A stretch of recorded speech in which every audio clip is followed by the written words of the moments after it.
Despite of all the laws which are made to protect women, India में हर 3 minute में किसी women के खिलाफ कोई क्राइम कमिट होता है. In every 29 minutes a rape case occurs. In every 77 minutes a dowry death case occurs. And in every 9 minutes a woman is subjected to cruelty by husband or any relative of husband. Hello everyone, I am Vansh Nagpal. Welcome back to Juris Legal Chambers. आज की इस video में particularly हम 4 offences को discuss करने वाले हैं. First one is dowry death, second cruelty, third is acid attack and fourth one is trafficking of women. इन चारों ही ऑफेंसेस को आज की इस वीडियो में हम डिटेल में डिस्कस करेंगे along with important case laws. इस सीरीज की पहली 2 वीडियोस में हम रेप जैसे ऑफेंस को या फिर sexual harassment, outraging modesty of women, voyeurism, stalking, eve teasing जैसे ऑफेंसेस को डिस्कस कर चुके हैं. अगर आपने वो वीडियोस अब तक नहीं देखी तो आप ऊपर आई बटन पे क्लिक कीजिए, आप वो वीडियोस भी देख सकते हैं. So let's begin. Starting from our very first offence, cruelty against women. So ये ऑफेंस को सेक्शन 498A में कवर कर रखा है. सेक्शन 498A जो था वो पहले आईपीसी में नहीं कवर्ड था, but it was added by amendment act of 1983. So section 498A prescribes that where a husband or any relative of husband subjects women to cruelty, they shall be punished for a period up to 3 years along with fine. जब भी कोई husband या husband का relative wife को cruelty से treat करता है, so उन्हें 3 साल तक की सजा हो सकती है along with fine. Now the question is cruelty क्या होता है? So ऐसा कोई भी conduct जिसकी वजह से, ऐसा कोई भी विलफुल कंडक्ट जिसकी वजह से विमेन जो हो या तो वो सुसाइड कर ले या फिर उसकी लाइफ या हेल्थ डेंजर में आ जाए, उसे हम क्रूएल्टी कह सकते हैं. अदर देन दिस, कोई भी ऐसी अनलॉफुल डिमांड्स है प्रॉपर्टी से रिलेटेड या फिर वैल्यूएबल सिक्योरिटी से रिलेटेड जिसके लिए विमेन को हरास करा जा रहा है, उसे भी हम क्रूएल्टी फॉर्म में कह सकते हैं. So the term cruelty includes both physical and mental cruelty. As it is well said that the scars of mental cruelty are as deep as the wounds from slaps and punches, but they are often not as obvious. In fact, in majority of cases, victims का ये मानना है कि physical abuse से ज़्यादा उन्हें mental abuse से problem होती है, mental abuse से उन्हें ज़्यादा harm होता है. So अगर आपने notice किया हो, IPC में या फिर मैंने अभी जो explanation दी, दोनों में मैंने कहीं पे भी dowry word use नहीं करा. So the term dowry का मतलब ये होता है the amount or the property that women brings or the valuable security that women brings along with her at the time of marriage. जो amount या valuable security है, जो property women marriage के time पे अपने husband के घर में लेके आती है, that is known as dowry. but इस section में अगर कोई demand marriage के बाद भी करी जाती है, वो भी cruelty के अंदर included होगी. अगर किसी demand के लिए harass किया जाता है या फिर कोई ऐसी डिमांड विमेन से करी जाती है, विमेन के फैमिली मेंबर्स से करी जाती है आफ्टर द मैरिज, वो डाउरी में इंक्लूड नहीं होगी, but that will be included in cruelty. However, BS Joshi versus state of Haryana 2003 के केस में सुप्रीम कोर्ट ने ये बोला था that the object of this section is to punish those husband और relatives of husband who coerce such women और her relatives to meet unlawful demands of dowry. So question ये आता है कि relative of husband में कौन कौन आता है. So husband तो obviously हमें पता है, but relative of husband की definition में कौन आ सकता है. So any person who is connected by husband with blood or by way of adoption can be termed as relative of husband. Supreme Court के सामने एक केस आया था where a husband was having an extramarital affair and wife ने husband और उसकी girlfriend दोनों के ऊपर क्रूएल्टी का केस डाला था अंडर सेक्शन 498A. सो इस केस में सुप्रीम कोर्ट ने ये बोला था that the girlfriend of husband is not related by way of blood, not related by blood और by way of adoption. So they acquitted the girlfriend and the husband was charged. Another question which arose before the court was कि कितने time तक अगर ऐसे किसी act की या ऐसे किसी क्रूएल्टी के केस की कंप्लेंट डाली जाए तो हम उसे एंटरटेन करें. So the supreme court held that the period of limitation here is 3 years. कोई भी इंसिडेंट होने के 3 साल के अंदर अंदर अगर उसकी कंप्लेंट डाली जाती है, then only the court shall entertain it, otherwise the court shall not entertain such complaint. इसके अलावा क्वेश्चन ये एक और आया था कि कौन कंप्लेंट डाल सकता है, who is eligible to complaint under section 498A. Either the victim herself or any person connected to victim by way of blood, marriage or adoption can file a complaint. इसके अलावा कोई तीसरा इंसान या फिर कोई नेबर या कोई फ्रेंड कंप्लेंट नहीं डाल सकता. Moving on to our next offence, dowry death under section 304B of Indian Penal Code. So what is dowry death? Wherever a woman dies because of burns or injuries or under any circumstances which are not normal within 7 years of marriage, and where it is shown that such women was subjected to cruelty by husband or any relative, and such cruelty was for the demand of dowry. So such death can be termed as dowry death. Dowry death होने के लिए total 4 essentials है. First, that the women died because of injuries or burns or under any circumstances which are not normal. Second, ऐसी death शादी के पहले 7 साल में होती है. थर्ड, डेथ से जस्ट पहले या कुछ टाइम पहले women was subjected to cruelty by husband or any relative. And fourth, such cruelty was in relation to unlawful demand of dowry. तभी जब ये चारों conditions comply करेगी तभी उसे dowry death कहा जा सकता है. Whoever commits dowry death shall be punished with minimum imprisonment of 7 years, which may extend to life imprisonment. जहाँ culpable homicide के लिए minimum imprisonment 10 years है, एसिड अटैक के लिए मिनिमम इम्प्रिजनमेंट 10 इयर्स है.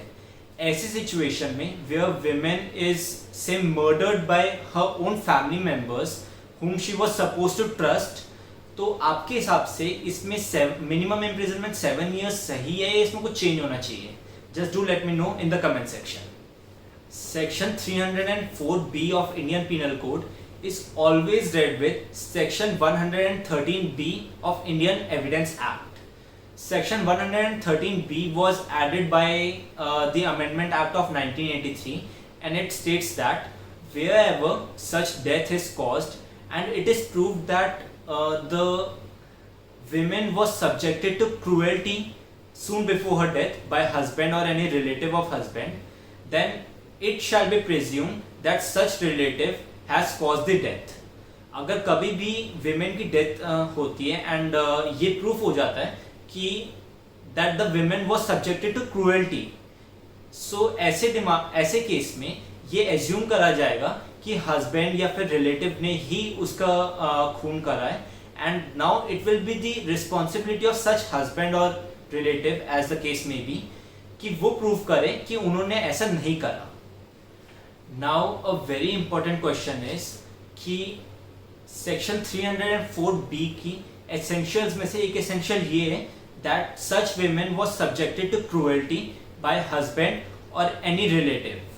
So ऐसे केस में क्रूएल्टी का अलग से सेक्शन उनके ऊपर अप्लाई होना चाहिए, उनके ऊपर अलग से क्रूएल्टी के चार्जेस लगने चाहिए. सो इस क्वेश्चन को आंसर करते हुए सुप्रीम कोर्ट ने शांति वर्सेस स्टेट ऑफ हरियाणा 1991 के केस में ये बोला था, ऑन कन्विक्टिंग अ हस्बैंड और relative under section 304B which is a major offence, there is no need to pass a separate sentence under section 498A for cruelty, which is assumed to be included under section 304B. Let's understand the relation of cruelty under section 498A and dowry death under section 304B of Indian Penal Code with the help of this chart. So cruelty के अंदर women is subjected to cruelty but she stays alive, while in dowry death the women actually dies because of such cruelty. Cruelty में कोई time period prescribed नहीं है, while in dowry death a death can be termed as dowry death only if it is committed or if it happens within first 7 years of marriage. Cruelty के case में either the victim or any relative of victim can only file the complaint, while in case of dowry death any person can file a complaint. Cruelty में it is wider in scope. यहाँ पे सारे ही cases covered होंगे. For example where a woman is having different opinion than that of his husband, or a woman is unable to give birth to a child. So ऐसे किसी भी case में अगर women को हरास करा जाता है by husband or any relative, so उसे हम cruelty में काउंट कर सकते हैं. While in case of dowry death, it will be the cruelty can only be in form of unlawful demand of dowry by husband or any relative. अब यहाँ पे एक बहुत इंपॉर्टेंट क्वेश्चन ये आता है, why I am saying women and not wife. जहाँ मैं ये बोल रहा हूँ husband और any relative, why I am not saying wife, मैं women क्यों बोल रहा हूँ. इस क्वेश्चन को आंसर करते हुए सुप्रीम कोर्ट की 2 जज बेंच ने ये बोला था that where a woman has undergone any ceremony, any marriageable ceremony with such man, and they have not registered their marriage, then also the women can file a case under this section. And also if she is a second wife, second marriage void ab initio होती है, starting से ही void होती है, but even though second wife के पास भी ये options होती है कि वो cruelty का case या फिर डाउरी डेथ के लिए वो हस्बैंड और रिलेटिव को लायबल कह सकती है. That's why we have not used the term wife, rather we have used the term women. So moving on to our last difference, cruelty के केस के अंदर जब भी कभी क्रूएल्टी का केस फाइल होता है, police can arrest only after the report of family welfare committee which should be against that of accused. While in dowry death, जैसी ऐसी कोई डेथ कमिट होती है उसके साथ साथ ही police are required to immediately arrest the accused. Now the question is, ये फैमिली वेलफेयर कमिटी कहाँ से आ गई क्वेश्चन में, एंड इनकी रिपोर्ट क्या होती है. So Sushil Kumar Sharma versus union of India 2005 के केस में सुप्रीम कोर्ट ने ये बोला था that section 498A is a new legal terrorism. The women are using the provisions which were made to shield them as an assassin's weapon. जो law को women को बचाने के लिए बनाया गया था, काफ़ी सारी विमेन उसे मनी एक्सटॉर्ट करने के लिए या कुछ फेवर्स एक्सटॉर्ट करने के लिए यूज़ कर रही है.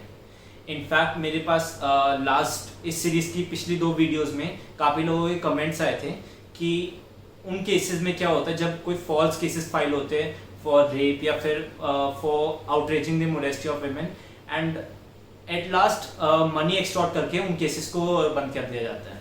तो ऐसे केसेस से बचने के लिए हम क्या कर सकते हैं. सो बहुत जल्दी हम इस सीरीज़ की 4th वीडियो भी लॉन्च करेंगे जिसमें मैं ये बताऊंगा कि ऐसे फॉल्स एंड फ्रिवलस केसेस को कैसे डील करा जा सकता है, किस तरीके से प्रैक्टिकली मैरिड या अनमैरिड वुमेन केस फाइल करती है to extort the money, and what measures can be take to prevent that. So अगर आप वो वीडियो मिस नहीं करना चाहते, जस्ट एंश्योर कि आपने हमारा चैनल सब्सक्राइब कर रखा है, and just don't forget to press the bell icon, जिससे जब भी मैं वो वीडियो डालूंगा उसकी नोटिफिकेशन सबसे पहले आपके पास आएगी. Moving on to our next offence, acid attack. So according to the data of NCRB, there are around 250 to 300 cases reported for acid attacks in India, but according to some another survey, the actual number is around 1000 and the majority cases are never reported. India में highest number of acid attacks के cases report किए गए through out the world, and the reason being कि India में laws जो है acid से related ज़्यादा स्ट्रिक्ट नहीं है. इनफैक्ट 2013 से पहले एसिड से रिलेटेड कोई भी लॉज इंडिया में नहीं थे, बट 2012 में निर्भया रेप केस के बाद 2013 में जस्टिस वर्मा कमेटी में जब 2013 अमेंडमेंट आया था, उसी में सेक्शन 326A और 326B को भी डाला गया था IPC के अंदर, which are related to the attack by acid. Section 326A of Indian penal code states that whoever causes burns, injury, damage, dysfunctions, dislocates or disfigures any part of body of victim by throwing acid with intent or knowledge of such consequence shall be punished for imprisonment up to for minimum imprisonment of 10 years, which may extend to life imprisonment. While on the other hand, section 326B उन लोगों को punish करता है जो ऐसा कोई attack करने के लिए अटेम्प्ट करते हैं. Whoever attempts to throw acid with the intent or knowledge of such consequence are punished for a period of 5 years, which may extend to 7 years. Minimum imprisonment 5 years की होती है and maximum 7 years तक जा सकती है. Sulfuric acid, hydrochloric acid and nitric acid are the most common acids which are used for the purpose of acid attacks. They are the most common because of their cheap rates and they are readily available in the market. In fact, इसकी वजह से काफ़ी NGOs भी इस पे action ले रही है. They are standing against it and they are of the opinion that they should not be readily available in market. And in fact, जब भी हम acid attack की बात करते हैं, a very important case is Lakshmi Agarwal case of 2005.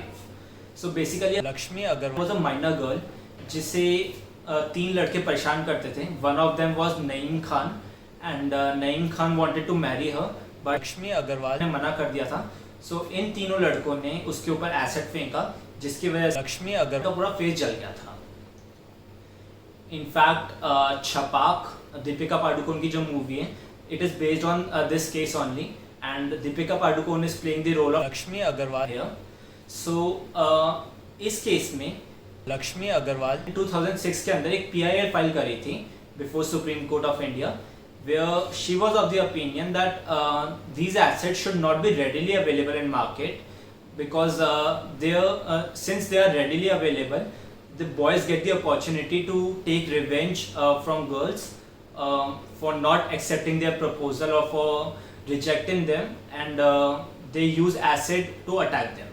So 2013 में supreme court ने guidelines issue करी थी कि किसी को भी अगर एसिड खरीदना होगा then such person shall have to comply with these guidelines. Currently, Mrs. Lakshmi Agarwal is the director of the Lakshmi Foundation and she has been the former director of the Chha Foundation. Lakshmi Agarwal जी जैसे लोग ये जिनकी वजह से ये society दिन ब दिन इम्प्रूव हो रही है. एंड अगर आज की ये वीडियो कोई भी ऐसे NGO के डायरेक्टर या फिर कोई ऐसे मेंबर देख रहे हैं, so I would like to just tell you that your efforts are not going in vain and we appreciate your efforts and we are here to help you with any means. Moving on to our last offense, trafficking of women. So basically human trafficking को total 3 categories में divide कर रखा है. First one is forced labor, second debt bondage and third one is sex trade. Forced labor का मतलब होता है where a person is forced by his master or by any other person to provide his labor. While US की एक studies है जिन्होंने ये show करा है that forced labor is worldwide the most common form of human trafficking. Second is debt bondage. Debt bondage का मतलब होता है where a person is unable to pay the debt of someone and now he pays his services rather to pay off that debt. Third one is sex trade. Sex trade का मतलब होता है where a woman or a girl is forced into prostitution. So आज की इस video में हम सिर्फ सेक्स ट्रेड को डिस्कस करेंगे. सेक्स ट्रेड को टोटल 2 कैटेगरीज में डिवाइड करा हुआ है, domestic trafficking and international trafficking. इन दोनों ही कैटेगरीज को आज की इस वीडियो में पढ़ेंगे. Domestic trafficking. सो इंडिया में NCRB के डेटा के अकॉर्डिंग हर 8 मिनट में किसी बच्चे को किडनैप किया जाता है and such children are forced into human trafficking and if it's a girl child in India most probably she is forced into prostitution from a very early age. According to section 366 of Indian Penal Code, any man who kidnaps, abducts or induces any women to marry someone or to have sexual intercourse with someone shall be punished for a period up to 10 years of imprisonment. While if such women is a minor, अगर कोई ऐसे girl child होती है उसे abduct किया जाता है, kidnap किया जाता है या इंड्यूस किया जाता है टू मैरी समवन और to have sexual intercourse with someone, then the person who is inducing her और एबडक्टिंग हर और kidnapping her he shall be punished with a minimum imprisonment of 10 years which may extend to life imprisonment. Moving on to international trafficking, there is an estimate that approximately 12,000 women and 50,000 children are imported in India every year from our neighboring countries for the purpose of sex trade. This number is definitely alarming. So इसे control करने के लिए immoral traffic prevention act ITPA है, and ITPA के according the minimum imprisonment is 7 years of imprisonment while the maximum punishment is life imprisonment. According to Indian Penal Code, Section 372 and Section 373 provides that whoever sells or buys such minor for purpose of prostitution shall be punished with a period up to 10 years of imprisonment along with fine. So that's it for today. I hope आपको आज की video का सारा content clear हो गया होगा. अगर आपके कोई भी डाउट्स है इससे related, just do ask me in the comment section. And अगर आपको ये वीडियो पसंद आई, don't forget to give a thumbs up and don't forget to share the video. Thank you so much.